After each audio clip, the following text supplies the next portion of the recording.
So সেই দিন ছিল হচ্ছে সরস্বতী পূজা। তো আমি সকাল সকাল উঠে স্নান সেরে নিয়েছি, আর ভাইকে তখন জিজ্ঞাসা করছি তুই কি এখনও স্নান করবি না, কারণ তখন অলরেডি 10টা বেজে গিয়েছে। যাই হোক, আমি খেয়ে নিই, খেয়ে তারপর রেডি হতে স্টার্ট করে দিই। বোনকে এদিকে ফার্স্ট রেডি করে দিই, ওর হেয়ারটা স্ট্রেট করে দিই। আর এই যে ধেরে খোকা আমার আরেক ভাই এতদিন পর আমার ক্যামেরায় ধরা দিয়েছে। যাই হোক, তারপরে আমি এখানে ময়েশ্চারাইজার অ্যাপ্লাই করছিলাম, ততক্ষণে দেখি যে বোনকে শাড়ি পরাতে স্টার্ট করে দিয়েছে। আর যথারীতি মাই শাড়ি পরিয়ে দেয় আমাদের। আর এখানেও সুন্দরভাবে শাড়ি পরে একদম রেডি। এটা এটা হচ্ছে মাসির শাড়ি, মানে ওর মায়ের শাড়ি। এই বয়সেই না ওই মায়ের শাড়ি পরার একটা আলাদাই মজা থাকে, যেটা আমিও ফিল করেছি একটা টাইম। আজও মায়ের শাড়ি পরি, কিন্তু কখনো কখনো মনে হয় যে নিজেও একটু নিজের স্টাইলে শাড়ি পরি। তো এই শাড়িটা আমি কিনেছিলাম নতুন। আর আমি ওখানে শাড়ি পরে হালকা হেয়ারটা স্ট্রেট করে রেডি হতে স্টার্ট করি। কিচ্ছু মেকআপ করিনি, জাস্ট মুখে প্রাইমার অ্যাপ্লাই করেছিলাম, বিকজ আমার স্কিনের প্রবলেম এখনও ঠিক হয়নি। হালকা ব্লাশ লাগিয়েছিলাম, আর আইশ্যাডো হিসেবে ওই ব্লাশটাই লাগিয়েছে, লিপস্টিক। ফার্স্টে টিপটা পরে আমি লুকটা কমপ্লিট করি, দেন দেখি যে টিপ পরে ভালো লাগছে না পরে। দেখলাম না, টিপটা পরেই ভালো লাগছে। So it was my final look. তারপরে বেরিয়ে গিয়েছিলাম আমাদের স্কুলে এসেছিলাম।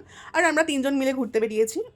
এই বছরের প্রতি বছরের মতো এবছর আমি সিঙ্গেল, তো আমি মেয়েদের সঙ্গেই ঘুরবো, এটাই স্বাভাবিক। তারপরে গিয়েছিলাম হচ্ছে বয়েজ স্কুল। আমি না স্কুলে পড়াকালীন কোনোদিনই বয়েজ স্কুলে যাইনি। এটাও একটা হয় না যে বয়েজ স্কুলে যাবে মেয়েরা, বা বয়েজ স্কুলের ছেলেরা গার্লস স্কুলে আসবে। এটা কোনোদিনই আমার হয়নি। আমি কলেজে পড়াকালীন গেছি হচ্ছে বয়েজ স্কুল। দেন তারপরে আমরা টোটো ধরে গেলাম হচ্ছে আমার ওই বান্ধবীর কলেজে। দেন যেতে যেতে আমরা অনেক আলতু ফালতু বকেছি। ওই যদি এটা মিউট না করে আসল ভয়েসটা শোনাতাম, তাহলে বাড়ির লোক ভিডিও দেখলে লজ্জায় পড়ে যেতাম। ভিডিও তো দেখবে, তাই দিলাম না। যাই হোক, তারপরে আমরা কলেজে চলে এসেছি। এখানে এসে একটু ফটো তুলেছি, তারপরে গল্প টল্প করেছি। ততক্ষণে দেখি এই যে ইনি আমার জুনিয়র, আর এটা আমার ভাই। ওরা দুজনে মিলে এসেছিলো আমাদের সঙ্গে দেখা করতে, ওদের একটু ফটো তুলে দিলাম। আমার ভাই এরকম পুকি ব্রাদার আর পুকি ফ্রেন্ড সেজে ব্যাগ ধরেছিল। তারপর আমরা খেতে বসি এখানে। আর এটা হচ্ছে মিমের মা, মানে ওই বোনটার মা। দেন এখানে প্রসাদ খেতে বসে পড়ি। ফার্স্টে খিচুড়ি ছিল, তারপরে ছিল হচ্ছে বাঁধাকপির তরকারি, যেটার ভিডিও ক্লিপস আমার কাছে নেই, মানে আমি তুলতে ভুলে গিয়েছি। তারপর শেষ মতো ছিল চাটনি, আর পাঁপড় ছিল, আর দুটো করে রসগোল্লা ছিল। আমি এখানে রসগোল্লা নিয়েছিলাম। দেন বেরিয়ে এই মিমের বোন পুচকিটার সঙ্গে দেখা হয়। খুব মিষ্টি, খুব মিষ্টি। তারপরে আমরা কলেজ থেকে যাচ্ছিলাম হচ্ছে একটা স্পটে ফটো টটো তুলতে। বাট ওই স্পটটা ছিল কাপল স্পট। আমি এখানে এটাই বলছিলাম যে সব কাপলের মাঝে আমি এক অসহায় আপেল, সত্যি ওটাই ফিল হচ্ছিল।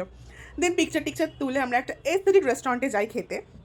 তো লাস্টে আমাদের অকাত্য দেখাচ্ছি, আগে দেখে নিই। ক্যাফেটা খুব সুন্দর ছিল, ক্যাফে ভাইব, আরামবাগের এটা। দেন তারপরে আমরা ফার্স্টে স্টার্টার হিসেবে অর্ডার করেছিলাম হচ্ছে রেশমি কাবাব। এটা খেতে এত ভালো ছিল। দেন নান, চিকেন ভর্তা, এইসব অর্ডার করে জোরদার গিলসি, জোরদার। তারপরে এটা হচ্ছে আমাদের আসল অকাত। এরকম করে আমরা টাকা ইকট্ঠা করে পেমেন্ট করি। তারপরে যেহেতু আমরা টাকা দিয়ে জল কিনেছি, জলের বোতলটা বগল দাবা করেছি। হ্যাঁ, এই যে রেস্টুরেন্ট, আমরা ঠিক রেস্টুরেন্টের বাইরে বেরিয়েই ড্রিঙ্কস হিসেবে দোকান থেকে ড্রিঙ্ক কিনে খাচ্ছি। তো এরকম ছ্যাবলামি করতে করতে সেই দিনটা কেটেছিল।